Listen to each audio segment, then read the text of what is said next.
Hare Krishna, Hare Krishna, Krishna Krishna, Hare Hare, Hare Rama, Hare Rama, Rama Rama, Hare Hare, Hare Krishna, Hare Krishna, Krishna Krishna, Hare Hare, Hare Rama, Hare Rama, Rama Rama, Hare Hare, Hare Krishna, Hare Krishna,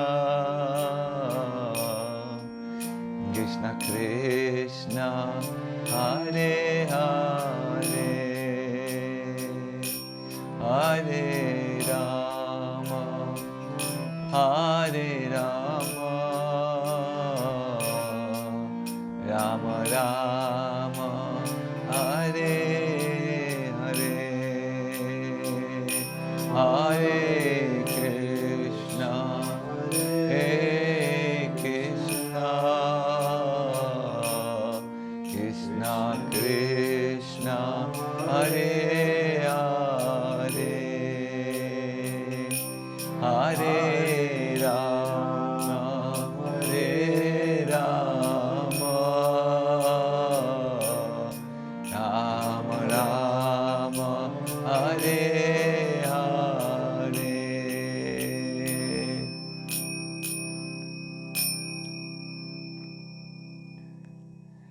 Welcome everyone. Welcome to the heart of the holy name. It is my great pleasure to give these monthly lessons and also workshops for practicing a more absorbed chanting.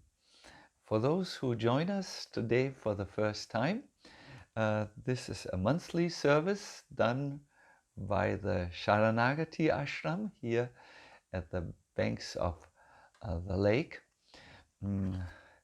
We all have seen that the chanting of the holy names of Krishna is in this age of Kali the most powerful means to elevate the soul, purify its consciousness and bring it into contact with Krishna. And in order to facilitate a deeper practice, we are going through the guidebooks on chanting, the Harinama Cintamani and its sequel, the Bhajan Rahasya. Last Sunday, I should, before I start, say another thing. It is always in the last Sunday of the month, starting at 10 o'clock. Yes, we have changed the time to 10 o'clock, and in this way it will last 1.5 hours and be quite concentrated. Good. Please allow me to immediately go into the subject of today. Yes.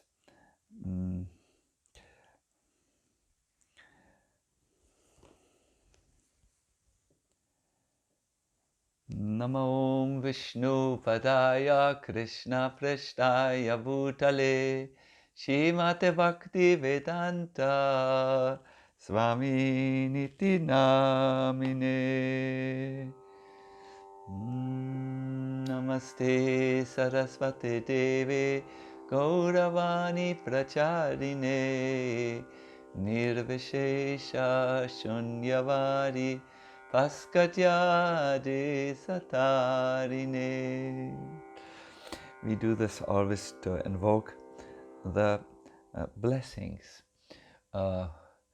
We go to a pure soul.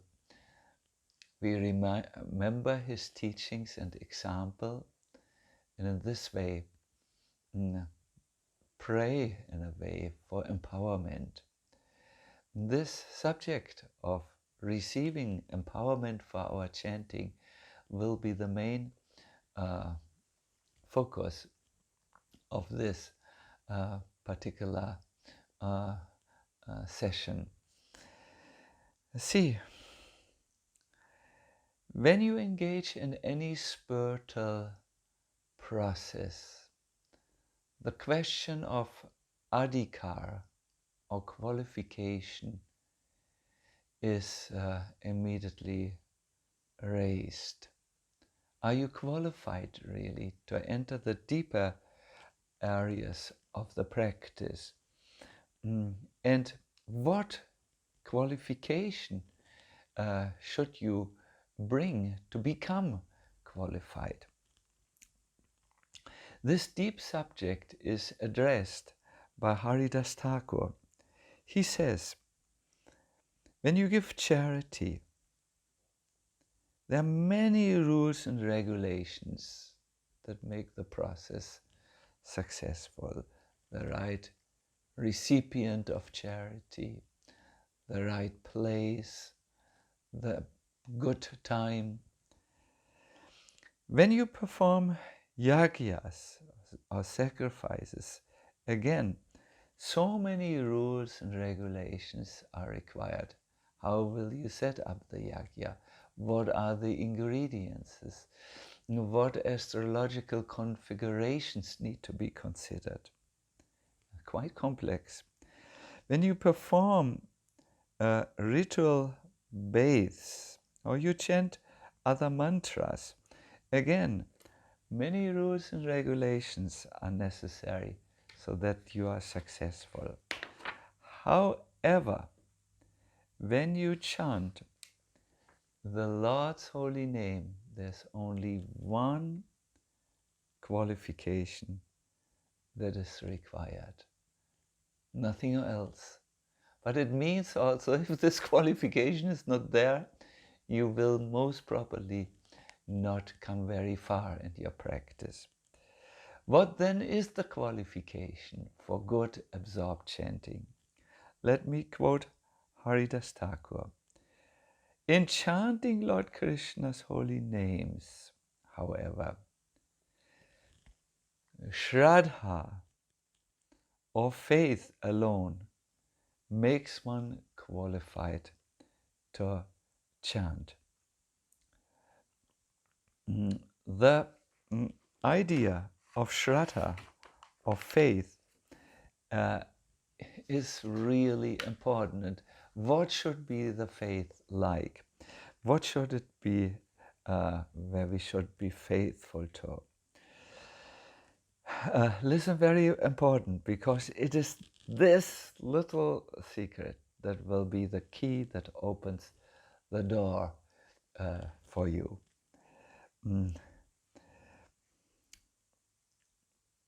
Haridas Thakur says, what is the subject of Shraddha? He says, this comes in the second chapter of Harinama Cintamani, Lord Krishna attracts everyone in all the worlds. Some, you may say, are not really attracted to Krishna. Well, see it like this, that those who are developed and they know about God in his many forms, they feel very attracted. But even those who are not yet so developed in their awareness and may not even be clear that there is a Lord, they will speak a lot about the subject famous atheists debate a lot about this subject. So in a direct way or in an indirect way, it's a subject, and everyone is attracted. So Lord Krishna attracts everyone in all the worlds.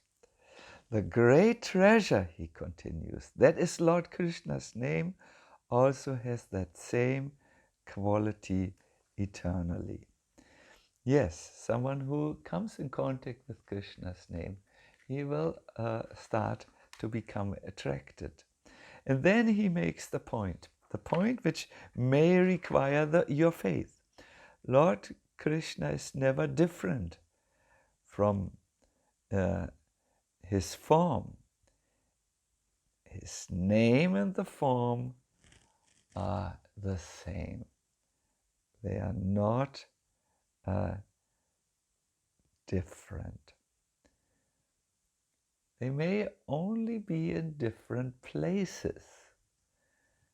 Krishna's form, the divine God of love, the embodiment of rasa or affectionate relationships is one thing. He's eternally enacting his pastimes in the spiritual world. But Krishna's holy name is also Krishna, but he is also there enacting his pastimes in the material world. The same thing, the same person at different places. Haridas Thakur expresses it like this: Lord Krishna's name and form are non-different.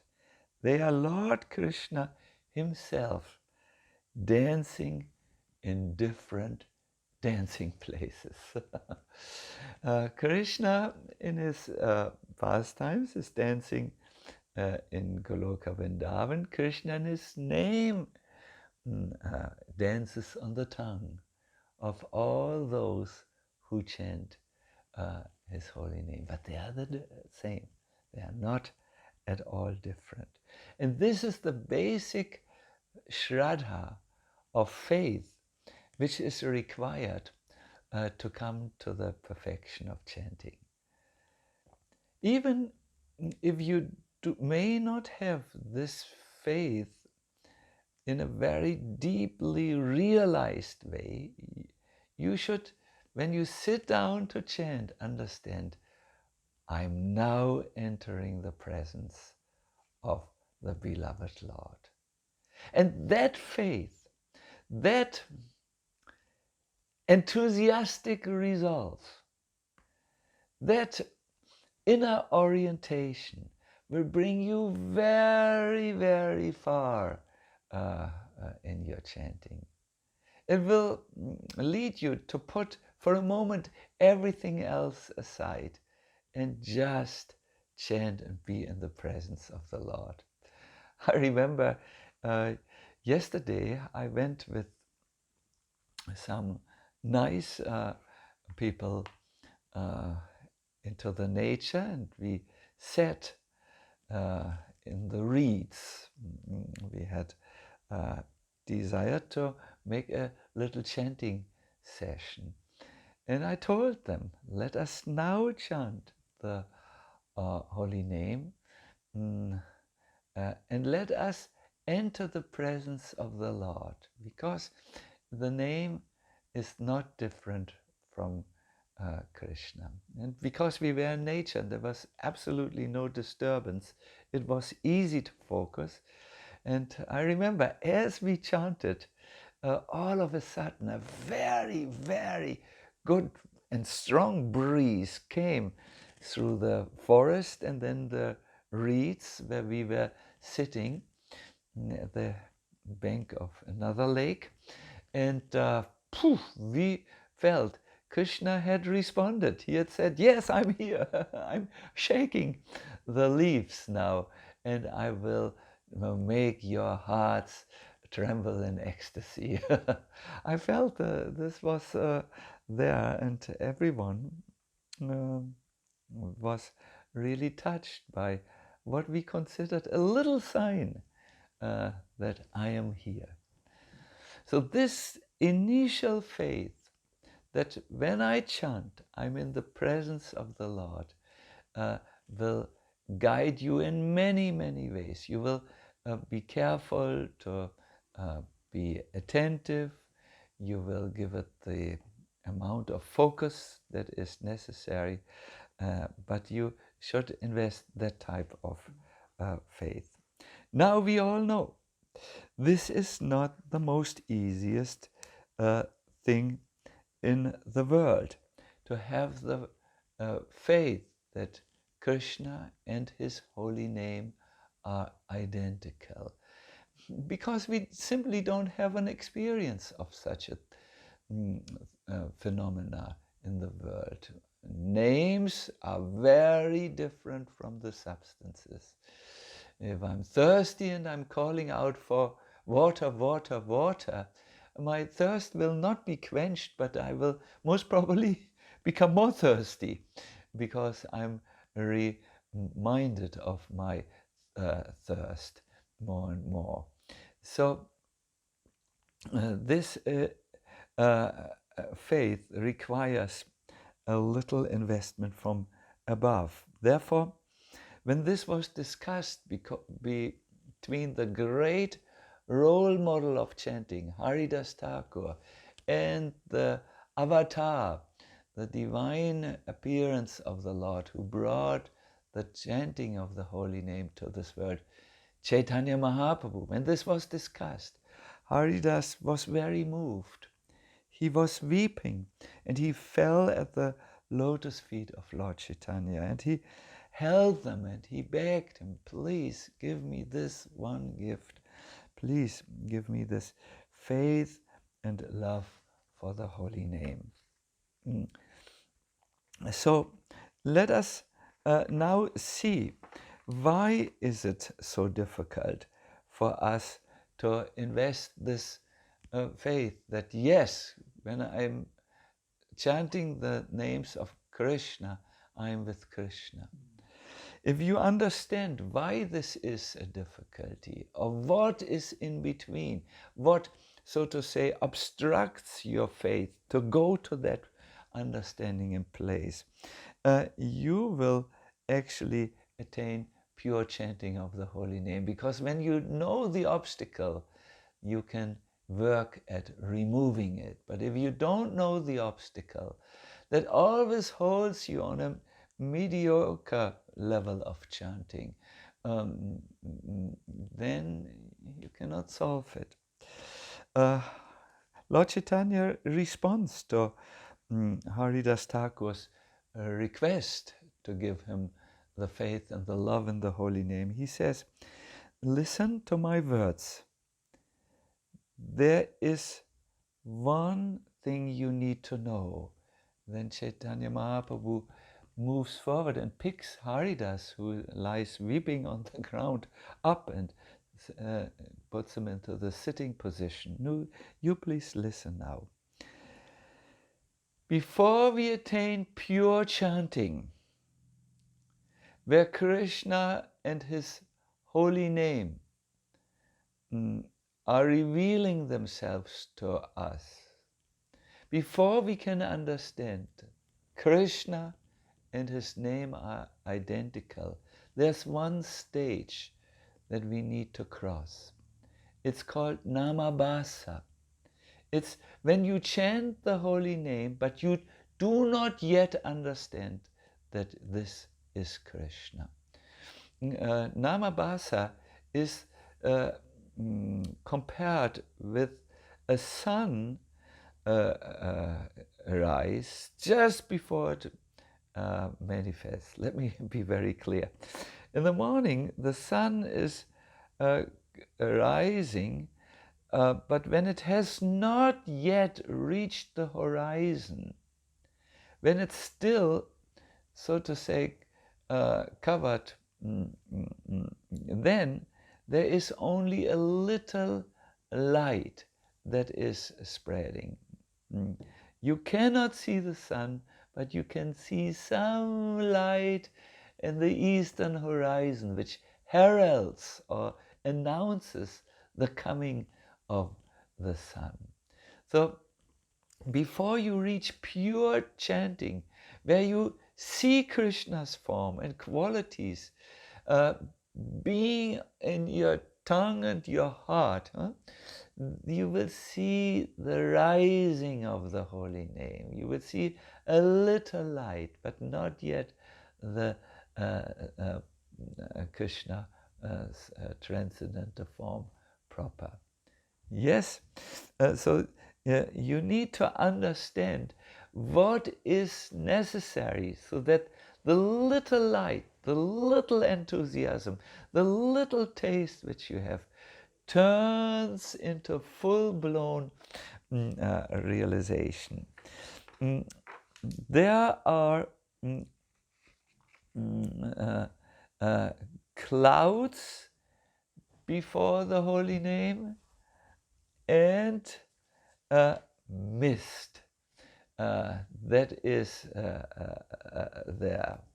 It's the mist and the clouds which are in a way keeping you from actually seeing the form of the holy name. I want to tell you what this analogy means. The mist, which is still keeping you from seeing the sun of the holy name, is ignorance. It's first of all the ignorance about your own spiritual nature. You may not understand fully that you are different from your body and also your mental functions, your various thoughts. You may identify with your thoughts and pursue them, pursue your moods, your various desires, your perceptions, and so on. That's the that's the ignorance. You are not the body, nor are you your mind. I think many spiritualists are willing to agree, yes, the body is a machine, but the mind, they will be stuck in their minds and their intelligence, and mostly also their egos. So that keeps you, that ignorance of your spiritual nature, from getting the breakthrough to the spiritual dimension where you can understand how Krishna is there when you chant.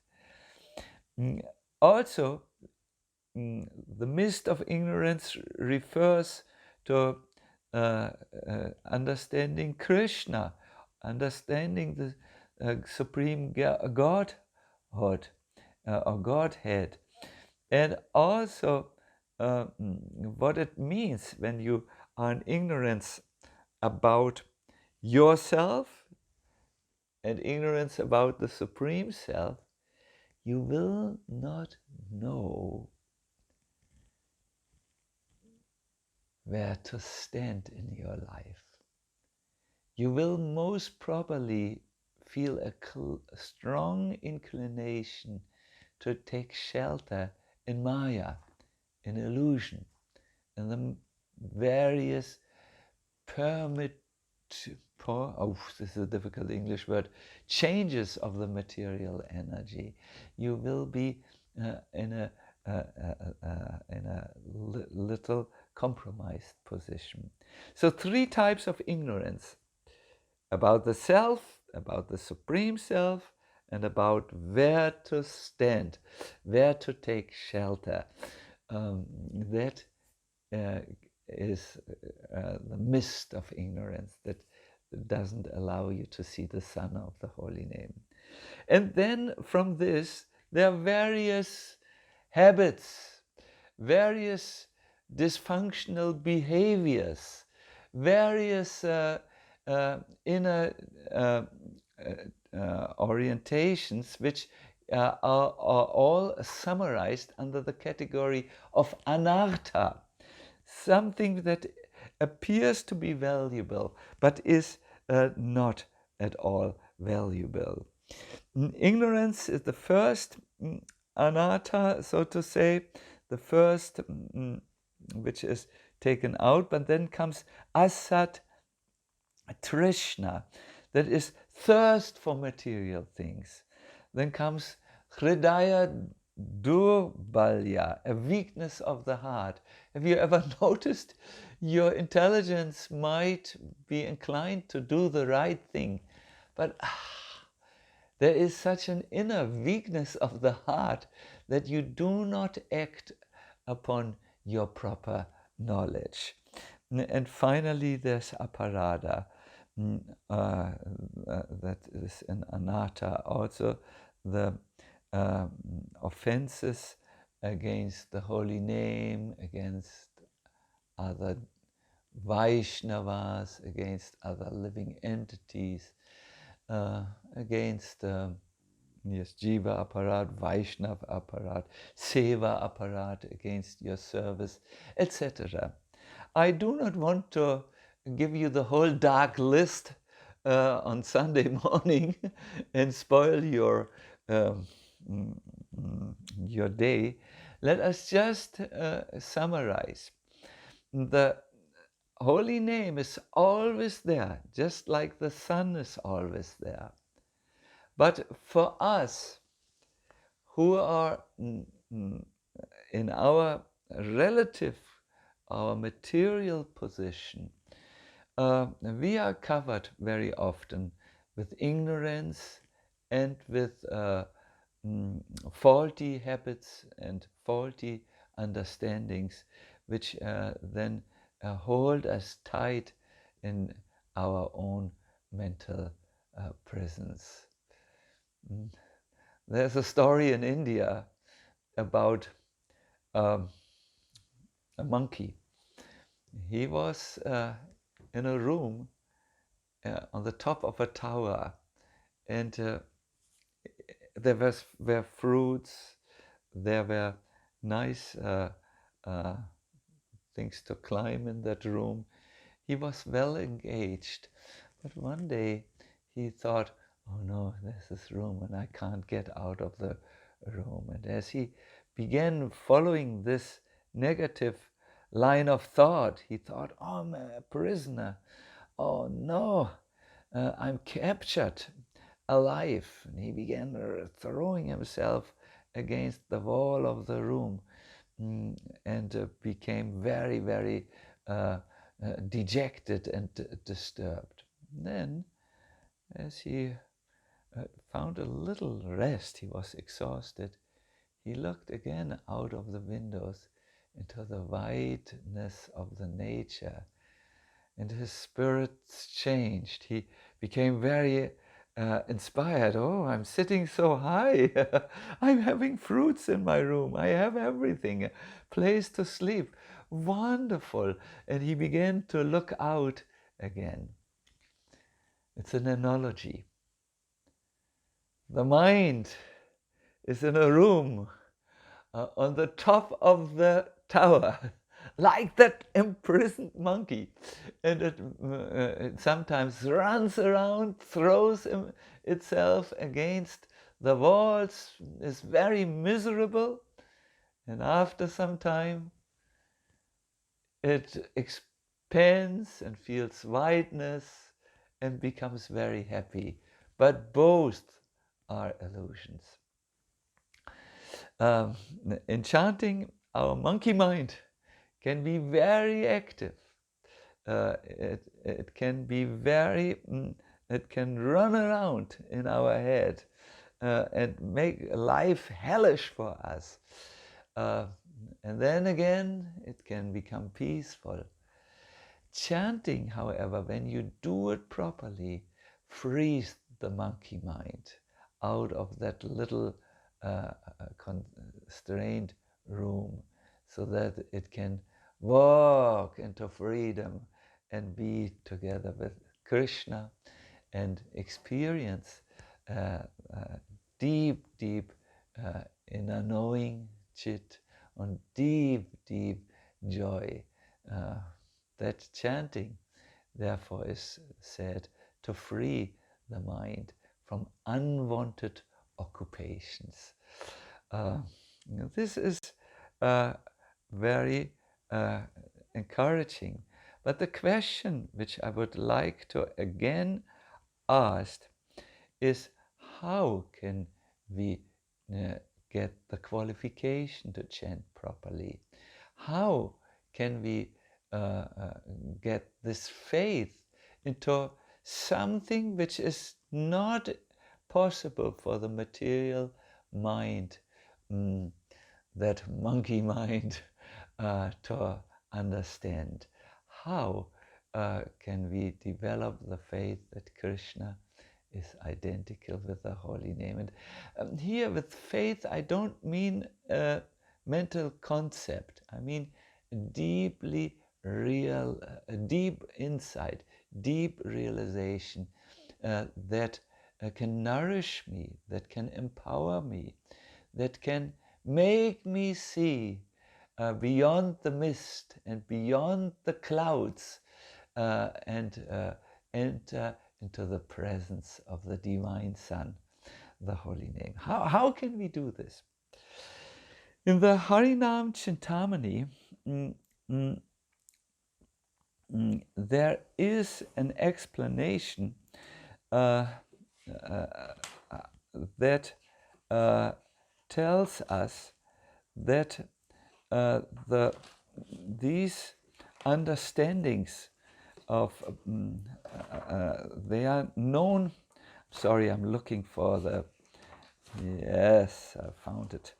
The Harinama Cintamani explains to us that this understanding that Krishna and his name are identical is possible when we enter a relationship with Krishna.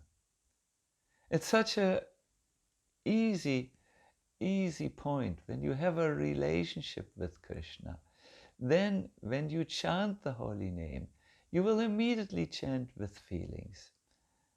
You will immediately chant with a sense of being really connected. Even in the world, we have a shadow of this. When someone knows and has a relationship with his friend, his name alone will evoke a very deep sense of connectedness. I had experienced this when I heard about my very good friend Bhakti Charu Maharaj, who had caught the coronavirus when he left India and went to America. I have a very good relationship with him, and when I heard about him, I was really moved. And in my being moved, I saw scenes before my eyes when we were eating tomatoes and bread by the side of a field. We were traveling from one town to the other, where we had speaking and meditational engagements, kirtan meditations we did.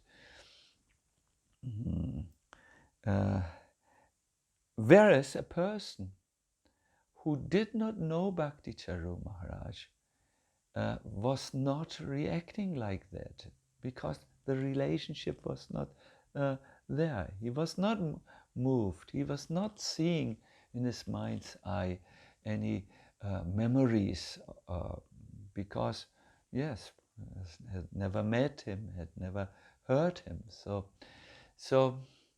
therefore, when he eventually left his body by Krishna's desire. I was for a whole week not able to function very nicely. I filled the lakes around us with my tears so that they flooded. So much tears because there was a relationship there. So I'm want you to understand from this example, when there is a relationship, then so many things are happening in the heart. When there is no relationship, nothing or not much is happening. This is the idea of chanting the holy name. When there is a relationship with Krishna, so much is happening just by remembering his name, chanting his names. When there is no relationship or very meager relationship, not much is happening. Though this gets now a special place of interest in the Harinam Cintamani. How can we enter into a relationship with Krishna so that we can, for instance, amongst other things, chant the holy names with deep absorption? And the answer is quite surprising. Haridas Thakur says the relationship with Krishna is established at the moment when you hear from a saintly devotee or a saintly person about Krishna and your own relationship with him, that you are his servant, that you are part of him. And as you hear from someone who has a relationship about Krishna, something happens in your heart. Something begins to resonate in your heart. Something begins to become awakened. Bhaktivinoda Thakur elsewhere gives the example, when I play on a sitar, on the melody strings, all these resonance strings who are tuned properly will start to also resound. So when you meet a true saintly person, a true devotee of the Lord, when you sit in his or her kirtan, at that time something begins to resound, or a resonance begins to happen in your heart, and you start to remember what you have forgotten. Therefore, in the Harinam Cintamani, the solution is given that we should chant in the presence of a saintly person. This can be done in two ways. You can have a physical closeness. You can sit in the kirtans of your spiritual master or another saintly person, or you can do that in your meditation. And Bhaktivinoda Thakur interestingly gives us a meditation, how we invoke the presence of a saintly person and chant in his presence. And I want to do this with all of you now. So those of you who have their bead bag ready with the japa mala, it's good to just take it in your hand. Those who don't have a japa mala, no problem.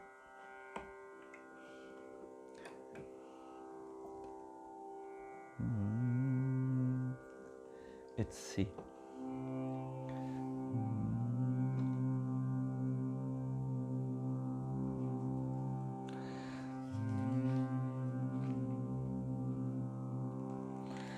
I'm giving you a little time to set yourself up.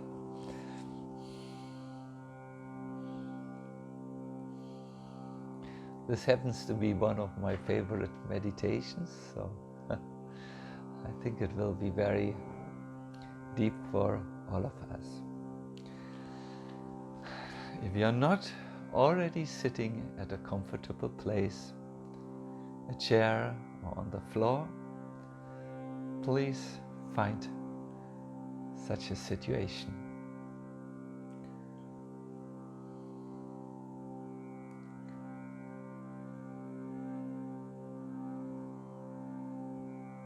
Let us, for a moment, center ourselves, sit straight,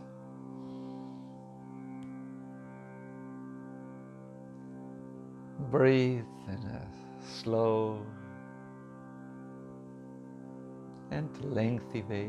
I mean, a good inhale, good exhale.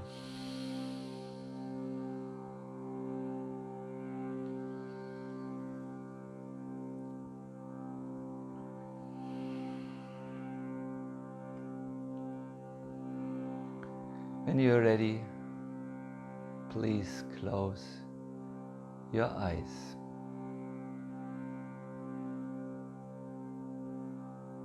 As you breathe in, breathe into your heart space.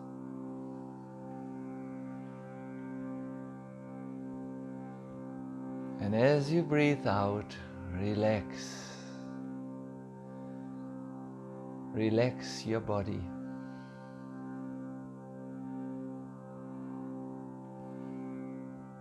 As you breathe in and out, breathe in joy and breathe out relaxation.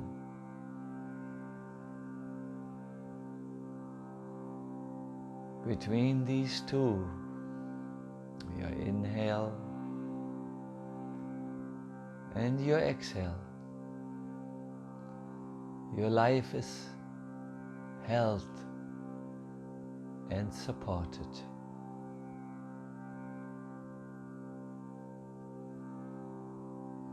Keep on breathing. Please know that in the Gita, Krishna alerts us. He says, I'm prana, I'm the life force in the breath.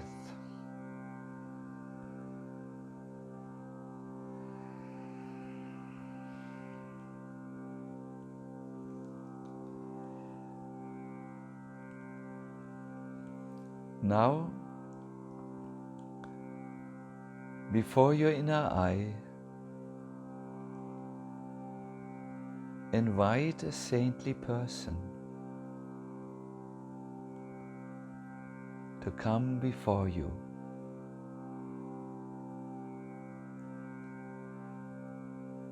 Let us do this with the spiritual master, our teacher,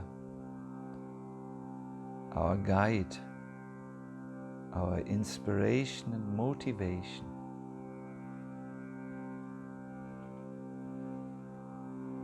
Let us give him a seat where he can take his seat.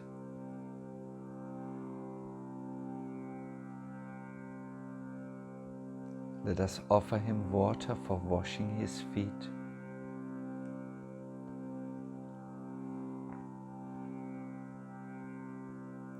And water to drink.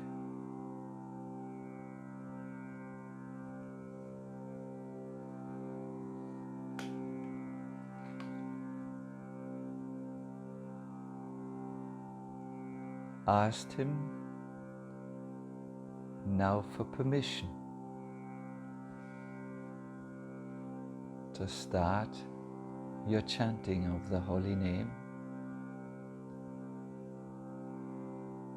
and chant being mindful of His presence.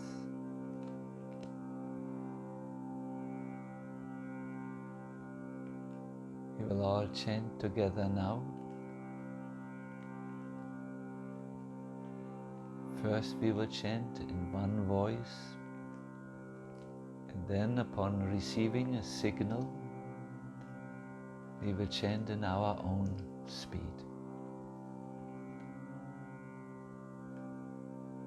Those who know the mantra, chant with me.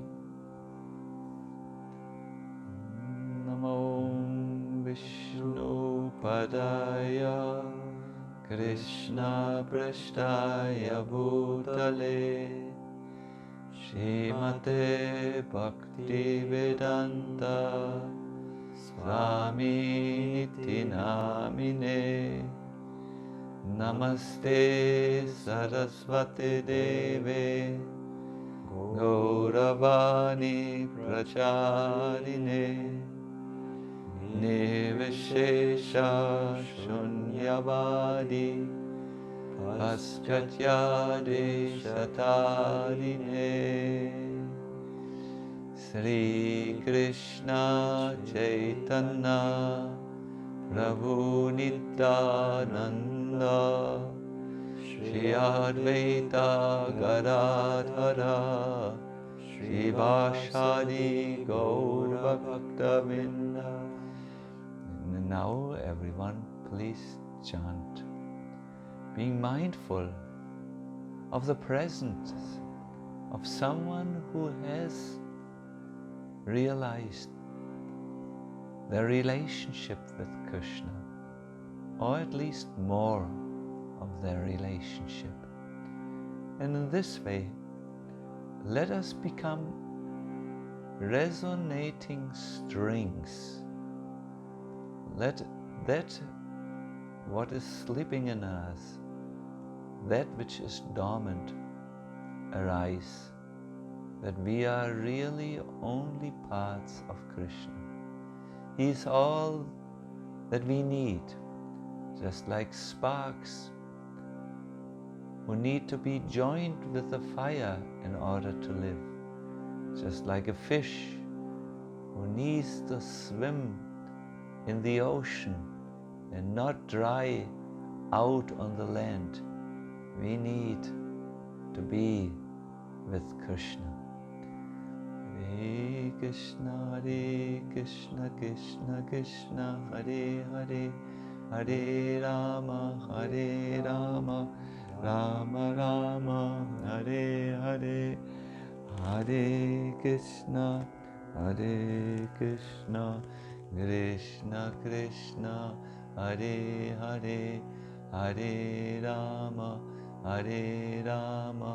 Rama Rama, Hare Hare, Hare Krishna,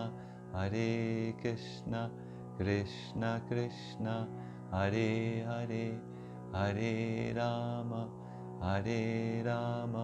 Rama Rama, Hare Hare, Hare Krishna, Krishna Krishna, Hare Hare, Hare Rama, Rama Rama, Hare Hare, Hare Krishna,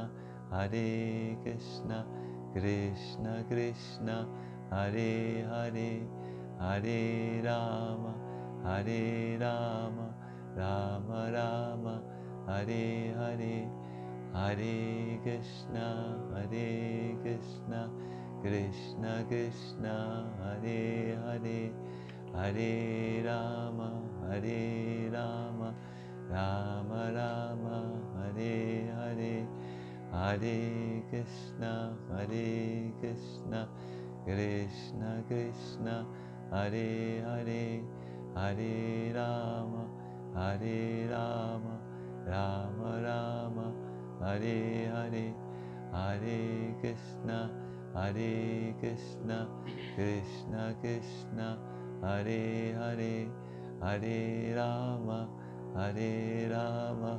Rama Rama, Hare Hare, Hare Krishna, Hare Krishna, Krishna Krishna, Hare Hare, Hare Rama, Hare Rama, Rama Rama, Hare Hare, Hare Krishna, Krishna Krishna, Hare Hare, Hare Rama, Rama Rama, Hare Hare, Hare Krishna, Krishna Krishna, Hare Hare, Hare Rama, Rama Rama, Hare Hare, Hare Krishna, Krishna Krishna, Hare Hare, Hare Rama, Rama Rama, Hare Hare, Hare Krishna, Krishna Krishna, Hare Hare, Hare Rama, Rama Rama, Hare Hare, Hare Krishna, Krishna Krishna, Hare Hare, Hare Rama, Rama Rama, Hare Hare, Hare Krishna, Krishna Krishna, Hare Hare, Hare Rama, Rama Rama, Hare Hare, Hare Krishna, Krishna Krishna, Hare Hare, Hare Rama, Rama Rama, Hare Hare, Hare Krishna, Krishna Krishna, Hare Hare, Hare Rama, Rama Rama, Hare Hare, Hare Krishna, Krishna Krishna, Hare Hare,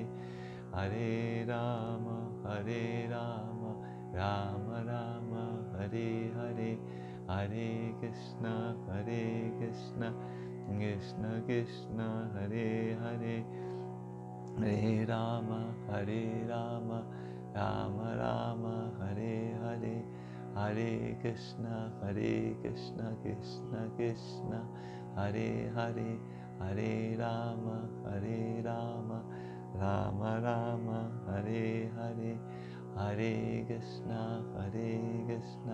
Krishna Krishna, Hare Hare, Hare Rama, Rama Rama, Hare Hare, Hare Krishna, Krishna Krishna, Hare Hare, Hare Rama, Rama Rama, Hare Hare, Hare Krishna, Krishna Krishna, Hare Hare, Hare Rama, Rama Rama, Hare Hare, Hare Krishna, Krishna Krishna, Hare Hare, Hare Rama, Rama Rama, Hare Hare, Hare Krishna, Krishna Krishna, Hare Hare, Hare Rama, Rama Rama, Hare Hare, Hare Krishna, Krishna Krishna, Hare Hare, Hare Rama, Rama Rama, Hare Hare, Hare Krishna, Krishna Krishna, Hare Hare, Hare Rama, Rama Rama, Hare Hare, Hare Krishna, Krishna Krishna, Hare Hare, Hare Rama, Rama Rama, Hare Hare. Let me just interrupt for a moment. See, when I invite my spiritual master, I usually invite such an image. Let me see, can you see it on the camera? I can go a little bit closer. You see Srila Prabhupada is sitting there, absorbed in his chanting of the holy name. And I bring this or a similar image into my presence, my inner contemplation, my inner awareness. It's just an awareness sometimes that, and then I'm sitting next to him and feel very empowered in the chanting, very the clouds of ignorance and of anarthas are removed. And then my relationship with Krishna is more, I'm a beginner on this path, but it is more than before. So let us continue like that. Let us now chant in our own velocity. Just one more time for you to see and relish. Yes. Hare, now start please. Hare Krishna, Hare Krishna, Krishna Krishna, Hare Hare, Hare Rama, Hare Rama, Hare Krishna, Krishna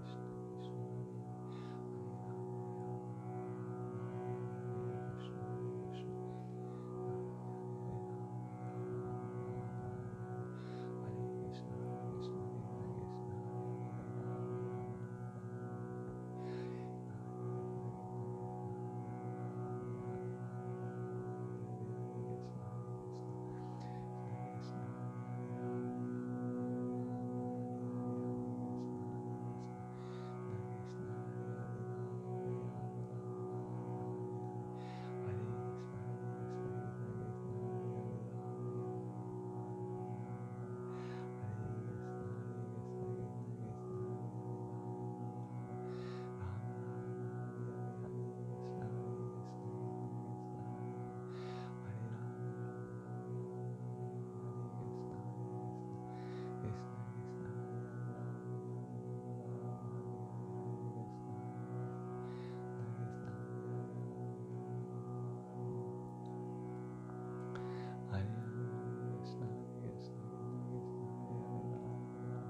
Thank you very much.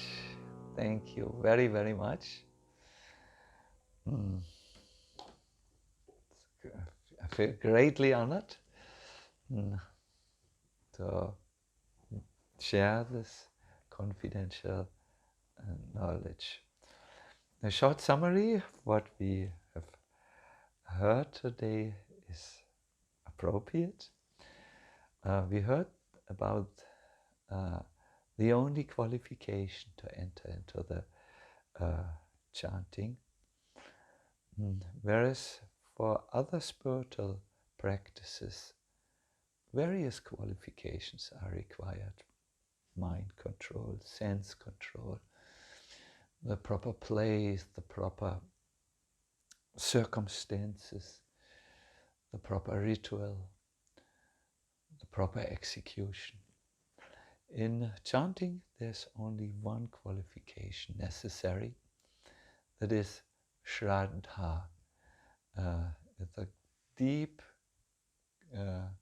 quality of the heart. We have the English word faith for it, but it means more. Shra means heart and Dha means to give. To give our heart to the understanding that the holy name is identical with Krishna is the key. But it's not easy, as we have discussed, because there are mist and clouds before the sun. Or to put it in a more philosophical language, there are obstacles in our understandings, in our perceptions, so that it is not so easy. However, these obstacles can be removed if we chant.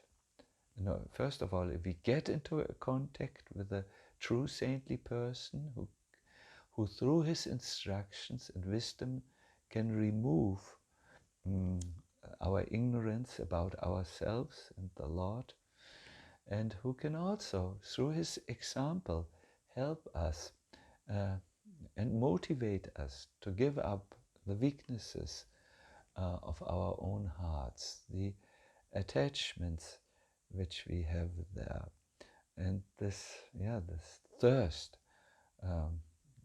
for things which won't satisfy us, the material energy. I thank you very much. We have done one thing today. We have tried to chant in the presence of an exalted soul, Srila Prabhupada. I want to open the forum now for your questions and will give my best to answer. Before I do this, I want to encourage you. I have already 3 questions here before me. You can put your questions now into the chat box. While you do this, 2 short announcements. There are more are coming. The Gora meditations are happening also on the 11th of September. We will enter into the pastimes of Chaitanya Mahaprabhu. We will hear mostly about his pastimes and then meditate about them. It will be on the 11th of September, 7 p.m. Central European time on Facebook. 11th of September, 7 p.m. The next Heart of the Holy Name seminar will be given on the 27th of September on Facebook.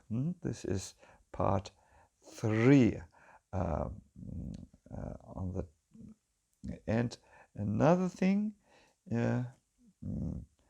I will also enter into or put on the Facebook this very, very nice sheet, 2 pages, entering deep japa, deep meditation. You can obtain it, the prayers, they are prayers to the japa mala, in the Deepening Bhakti group on Facebook. Deepening Bhakti group on Facebook is a large thing. On my particular Facebook, there you can find it.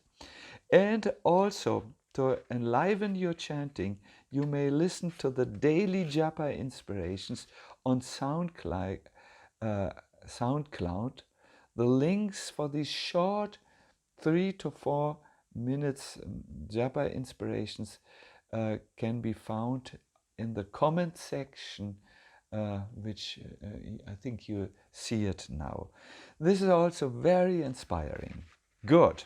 So many announcements, but sometimes we need. Okay, let's get to the questions. Maharaj, I feel I have lost taste in hearing about Krishna. What advice do you have? How can I get taste again?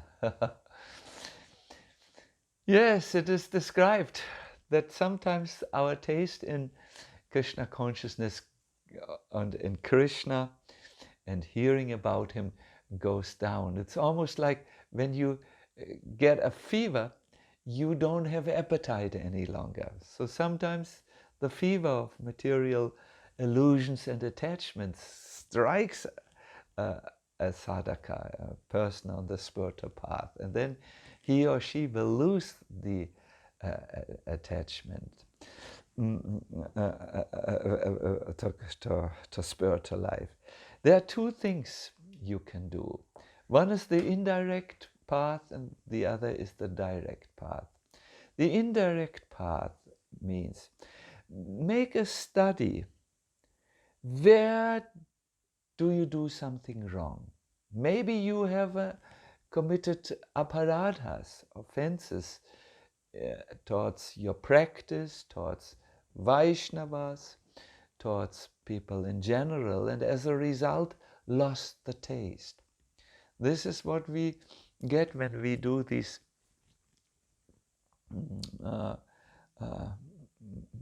spiritual misbehavior, you could call it.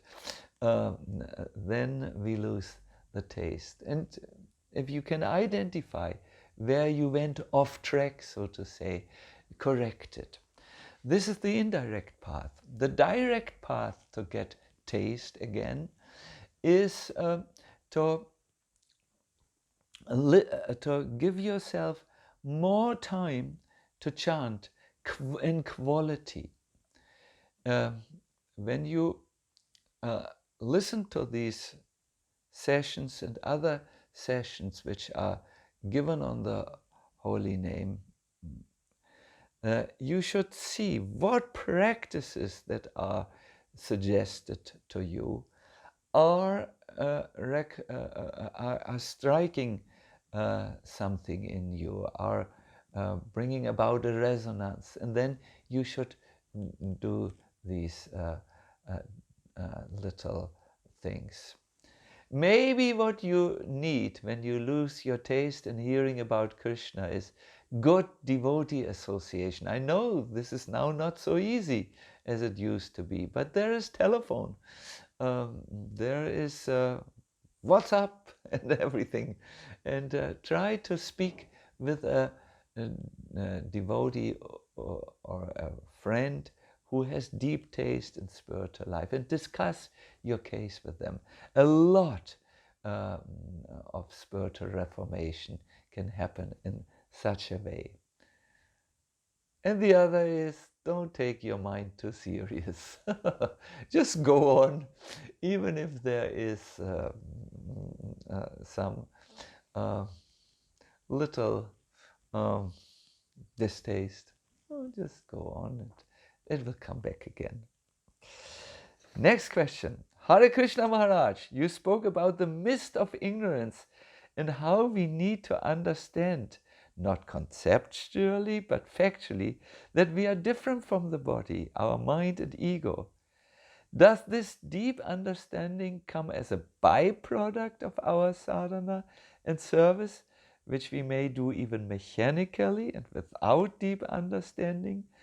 Or is it required and beneficial that we practice coming to this understanding, being different from our mind, ego and body? If yes, what practice would you suggest?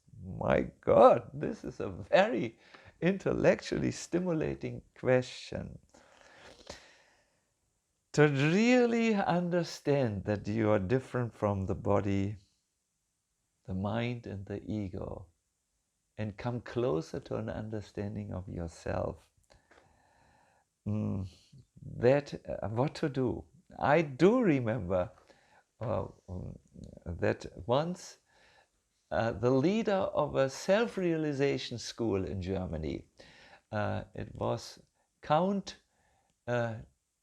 von Durkheim, very good man. He has developed a famous self-realization school. It is mostly done through meditational processes in south of Germany. He came to visit Prabhupada, and he asked Prabhupada, how do you make your devotees understand that they are an eternal soul, different from the body and the mind? And listen to my own spiritual master's answer. They were taking a walk, they were walking together. Some disciples were also there. And I remember I was also just standing next to the Graf von Durkheim, that Duke. Prabhupada stopped. Boom, it was in the midst of the road, we just stopped. It was such an essential question that it needed the proper attention, and he said, see, I tell them what Krishna said in the Bhagavad Gita. My spiritual master alluded to a text where Krishna gives his famous instructions. And I believe he had particularly in mind the second chapter of the Bhagavad Gita, although he did not make it so explicit. But in the second chapter of the Gita, Krishna removes step by step Arjuna's ignorance about who he really is. And he gives his very powerful instructions on how we are the soul who simply moves from childhood to youth to old age and to death, and then takes on a new body, and gives this instruction. Now, Prabhupada also said, when you go into a difficult situation, read the second chapter of the Bhagavad Gita, because it gives you a deep understanding, and with it some realization of who you are. So my recommendation to you is, yes, study the second chapter of the Bhagavad Gita, and then don't just study, don't just read it, don't just compare commentaries to get a deeper understanding of what was said. No, practice it in daily life. The easiest practice for those who are on the path of Vaishnavism, that makes you understand that you are different from the body and the mind, is the practice of tolerance. Trinadapi sunichena taro iva sahishnuna. And the very famous instructions of Chaitanya Mahaprabhu, it is said we should be more tolerant than even the tree. You know, the tree is standing out there in heavy weather, rain and snow and so on. It remains tolerant, standing there. Spring will come again, summer will come again, no problem. So practice tolerance in your life, and in this way your body and your mind will not be indulged in so much. And after some time you notice, wow, it's so easy to tolerate, because I'm not the body and the mind. I'm not affected by the body and the mind. The practice of tolerance brings you very quickly to a disidentification with the body and the mind. Now, those of you who are here listening and who are liking to go even more deep in their spiritual practice, you can find in the Bhagavatam beautiful explanations of Lord Kapila Dev on Sankhya Yoga, where he explains how we are different from the elements and their elemental change, the material elements. And those who would like to go even more deep, I very much recommend to spiritual practices like fasting, getting up earlier, practicing austerities for your spiritual goal. That will calm and pacify the demands of the body and the mind eventually, and you will become very realized in the practical understanding of it. It's austerities which you do for attaining spiritual lives. Yes, there are deeper and deeper and deeper ways, but I will answer other questions as well. So this for now. For if you think there were many points in this answer and it is difficult to remember, just take one word: practice tolerance, and you will soon begin to understand how you're different from the body and the mind. The next question. I have noticed that when I focus on proper hearing of the Mahamantra, that everything else develops from there. My desire to hear or serve increases. The eagerness to chant more, everything comes. Yet my mind is most of the time so occupied with various thoughts about the many projects, the tasks, the reflections, the to-do list, the ideas, that it becomes very hard to focus on hearing. What could be done in such situations? So once again, I go a little fast now because more questions are coming in here. I want to give a summary of this question. Although you seem to know that if you focus on proper hearing, that everything else comes, it is very difficult when you are in your busy life where you have so many to-do lists, so many tasks, to remain focused on hearing.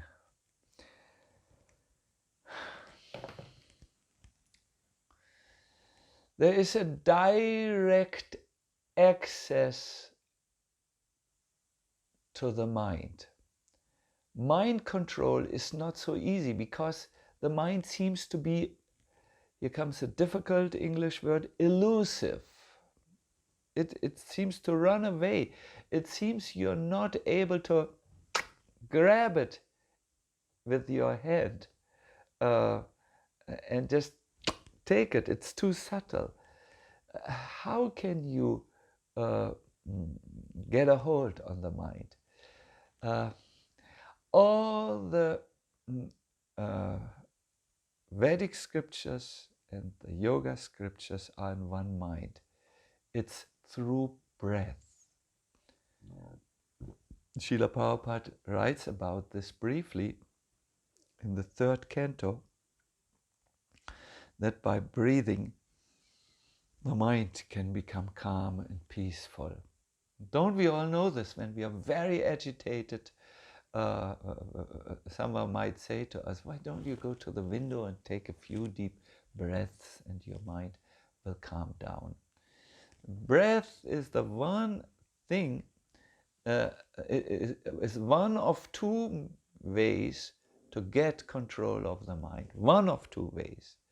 I recommend a second path in my retreats. It's mantra. Mantra means it delivered the mind from this unwanted occupation. Now, it may be difficult for you, as you have properly written, to concentrate on the entire mantra, but there is a very easy and simple process. Try to concentrate on one name in the mantra. Why not the first Hari? Like when you chant, I will do it for you now. Hare Krishna, Krishna Krishna, Hare Hare. Now, Hare Rama, Hare Rama. Then, when the next first Hari comes, the beginning of the next mantra, bring all your attention for about 10 times, 10 mantras to the first Hari, and you will see your mind gets calm. Hare Rama, Rama Rama, Hare Hare. Now, all my focus, Hare Krishna, Krishna Krishna, Hare Hare, Hare Rama, Rama Rama, Hare Hare. Hare Krishna, Hare. I think you get the idea. Do this for about 10, or let us, if you're very restless, 15 times, and your mind gets glued to the mantra. Hare Krishna. Yes, please accept my obeisances. Thank you for a wonderful class. I have started chanting 16 rounds 2 months ago, but now when I reached this goal, I noticed my chanting is lacking quality. If I listen to some frequencies or instrumental meditation music, it helps me to enter into more profound states. Is that appropriate? I hear one shouldn't listen to anything while chanting. Wonderful question. Yes. By the way, you're not alone. Many are so eager to reach the minimum of recommended rounds, 16, that they really, in the process of trying to somehow get there, compromise on the quality. You are asking, does instrumental meditation music of frequency, is this good? I would say, for the beginning, if it helps, why don't you use it until you are peaceful, and then you can go on without it. It's a, let us say, a type of material help, so to say, and yeah, if it helps, why not? But be careful that you are not in the instrumental music as you listen, and are not at all paying attention or minimal attention to the chanting of the holy name. I would say do it for the beginning, but there are other things you might try. First of all is divide your day properly. That easiest is to go early to bed and rise in the morning, and just have the time there set aside where you really don't need to do anything else. It's your japa time, your time with Krishna. If it's too difficult to do it in one sitting, you can divide it, the rounds, into and do them into time pockets that you have allocated for that purpose, where there is nothing else going on. That is what I sometimes do. Today, for instance, I have chanted 10 rounds, and I know that up till now, and I know that today is a very busy day for me, but I have set aside the time in the noon time, where I really have nothing else to do than chanting. So most of the time we get so much unqualified rounds, when we are not having set aside the proper time windows for this. And another help which you might like to take is, we have published a book called Chanting with Absorption. Just It's just written for the purpose to help chanters to bring quality to their rounds. And I've heard from many people who have tried the exercises which are supplied in there, that it has helped them significantly. You may try also. The book's name is called The Living Name. Yes, The Living Name. You will get there. Don't worry. Just keep on giving your best, and then Krishna, who's listening to you, will give your chanting more and more substance as you do it. Another is it okay if we chant with listening to a kirtan in the background? Again, I want to give a similar answer as I have given to the previous questions. Yes, it is okay. I just read something in a book by His Holiness Shivaram Maharaj. The book is called Chant More, and has many different articles which are very helpful. And he spoke about the practice which many devotees have, that is to listen to a tape of Srila Prabhupada chanting in the background. You know, we do this to chant in the presence of a saintly person, like we have explained today. No? And it's a good practice. However, it's not good if you put the volume of Srila Prabhupada's chanting so loud that it covers the volume of your own chanting, because after all, the chanting of japa is definitely done as an individual offering towards Krishna. You follow? You have to chant. Prabhupada chanting is wonderful, but Prabhupada can't chant for you. He tells you, you must chant. No?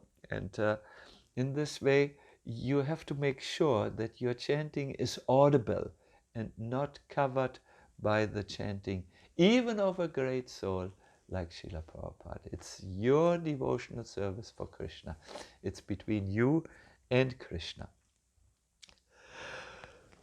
Oh, this was very impolite. I'm sorry. Sorry. What to do? This is on the helping methods. Whatever helps, let us do that. But let us keep always in mind that the chanting is something I have to do to address Krishna, either in japa or in kirtan.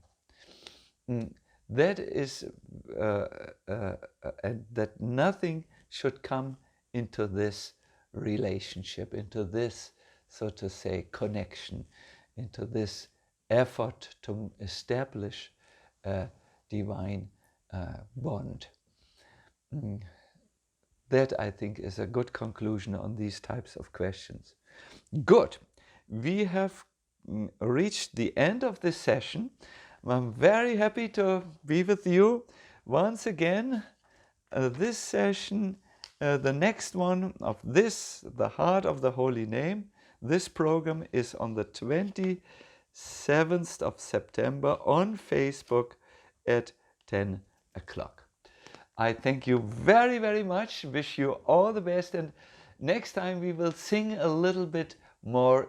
We will sing in kirtan together. That's very dear to my heart, that we sing with Gaur Krishna more in kirtan.